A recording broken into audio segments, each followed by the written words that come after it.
जब भी गौतम अडानी से जुड़ी खबर आती है, सरकार चुप हो जाती है और गोदी मीडिया भी चुप हो जाता है। अगर आप इस झांसे में हैं कि चुप्पी ही सच है तो आप गलत हो सकते हैं। अशोका यूनिवर्सिटी के मामले में ही देख लीजिए। अशोका यूनिवर्सिटी के कितने ही डिपार्टमेंट के प्रोफेसर ने सामूहिक रूप से बोला है और सब्यसाची दास और पुलापरे बालाकृष्णन को वापस बुलाने की मांग की है। आज के वीडियो में अडानी और कृषि कानूनों पर आगे बढ़ने से पहले बता दूं कि भारत के 80 से अधिक संस्थानों के करीब 300 अर्थशास्त्रियों ने बयान जारी किए हैं और अशोका यूनिवर्सिटी में सेंसरशिप का विरोध किया है। IIM Kolkata, IIM Bengaluru, IIT Delhi से लेकर Shriram college and commerce, saint Xavier college Kolkata से लेकर जवाहरलाल नेहरू विश्वविद्यालय, पुणे के Gokhale institute of politics and economics, Delhi school of economics के अर्थशास्त्र के प्रोफेसरों ने आवाज बुलंद की है। यही नहीं, दूसरी प्राइवेट यूनिवर्सिटी से भी प्रोफेसर बोलने लगे हैं। ओपी जिंदल और अजीम प्रेमजी यूनिवर्सिटी के प्रोफेसर भी इसमें शामिल हैं। हम आज किसान आंदोलन की समझदारी पर बात करेंगे, लेकिन अर्थशास्त्रियों का इस तरह से सामूहिक रूप में बोलना किसान आंदोलन की याद दिला रहा है। इसी तरह धीरे धीरे किसान बोलने लगे थे और उनका आंदोलन बड़ा होता चला गया। अशोका यूनिवर्सिटी किस डर से अब चुप है? अब उसे बोल देना चाहिए और दोनों प्रोफेसर को काम पर वापस बुला लेना चाहिए। अपने पत्र में इन अर्थशास्त्रियों ने लिखा है कि भारत भर में काम करने वाले हम अर्थशास्त्री मजबूती से इसमें यकीन करते हैं कि किसी भी शैक्षणिक और रिसर्च समुदाय के लिए अकादमिक स्वतंत्रता बहुत जरूरी है। हर किसी को अपना रिसर्च करने, उसे साझा करने और खुलकर बातचीत करने का अवसर मिलना चाहिए। किसी प्रकार का भय, सेंसरशिप नहीं होनी चाहिए। हम प्रोफेसर सब्यसाची दास के साथ हैं और अशोका यूनिवर्सिटी के अर्थशास्त्र विभाग की मांग का समर्थन करते हैं। हम यूनिवर्सिटी की गवर्निंग बॉडी से मांग करते हैं कि प्रोफेसर दास को तुरंत बहाल किया जाए। शायद भारत के इतिहास में ऐसा कभी नहीं हुआ होगा कि किसानों की तरह 81 संस्थानों के अर्थशास्त्री एक आवाज में बोलने लगे हैं।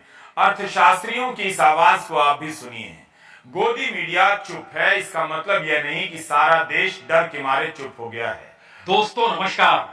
4 बजे इंडिया अलायंस के कोऑर्डिनेशन कमेटी की बैठक दिल्ली में शरद पवार के घर पर और उससे तकरीबन 8 किलोमीटर की दूरी पर बीजेपी हेडक्वार्टर में प्रधानमंत्री नरेंद्र मोदी का शानदार स्वागत और उसके बाद प्रधानमंत्री मोदी का वक्तव्य। चुनावी मुनादी हो चुकी है, अब यह मान लीजिए और यह भी मान लीजिए कि सब कुछ एक ही दिन एक ही वक्त यूं ही नहीं हो रहा है।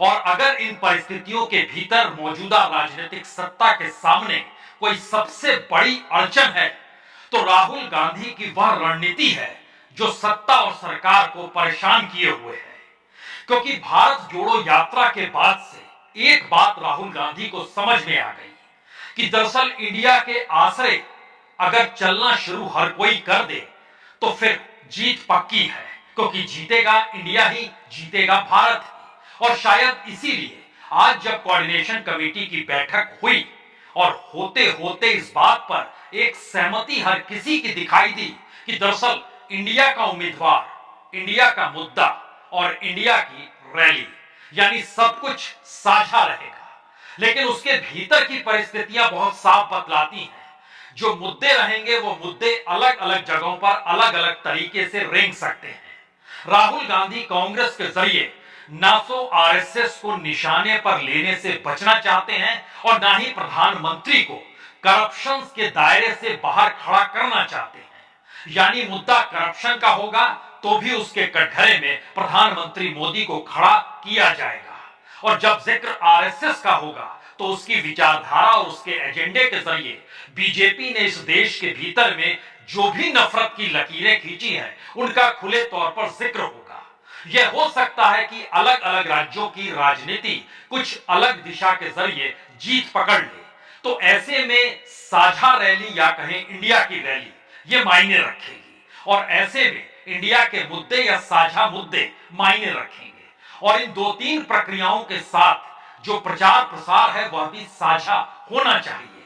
यानी सहमति की मोटी लकीर अगर कोऑर्डिनेशन कमेटी में बन चुकी है तो मैसेज बहुत साफ है कि इसके बाद सीट शेयरिंग का जो मुद्दा है वो राज्यवार तरीके से राज्यों की इकाई तय करेगी। लेकिन राज्यों की इकाई के जरिए एक बात पर सहमति शुरू में ही हर किसी को दे देनी होगी और दे दी गई कि दरअसल 1 to 1 होगा, यानी एक तरफ बीजेपी या एनडीए का अगर उम्मीदवार होगा तो दूसरी तरफ इंडिया का उम्मीदवार होगा। लेकिन बात यही नहीं थमी।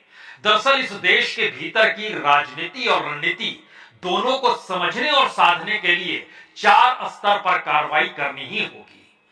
3 छत्रप ऐसे हैं जो अपने रास्ते चल रहे हैं और उसमें एक चौथा छत्रप, उसका कौन सा रास्ता होगा कोई नहीं जानता है, तो उसको लेकर एक रणनीति अलग से बनानी होगी। यह 3 छत्रप बहुत साफ तौर पर केसीआर यानी तेलंगाना के हैं, दूसरे जगन रेड्डी हैं जो कि आंध्र प्रदेश के हैं, और तीसरे नवीन पटनायक जो कि उड़ीसा के हैं, और चौथे छत्रप के तौर पर मायावती को समझना होगा जो किस रास्ते जाएंगी कोई नहीं जानता है, तो इसको लेकर रणनीति इंडिया कौन सी बनाएगी उस पे एक हिस्से की अलग निर्णय लिए जाएंगे।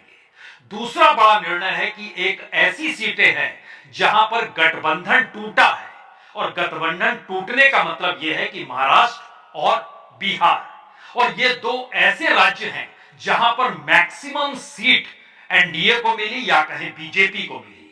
दोनों जगहों की कुल 88 सीटों को अगर जोड़िएगा तो जरा कल्पना कीजिए कि उसमें से 80 सीटें एनडीए के पास चली गई।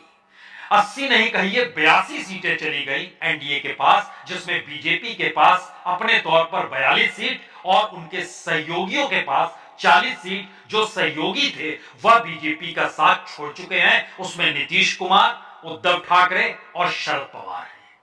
यह एक दूसरी रणनीति है जिसमें गठबंधन के आश्रय आने वाले वक्त में इंडिया कौन सा कमाल करने वाला है और कौन सी मुश्किल बीजेपी के सामने इस दौर में खड़ी हो चली है जहां वो छटपटा रही है, उसको लेकर एक दूसरा चैप्टर होगा।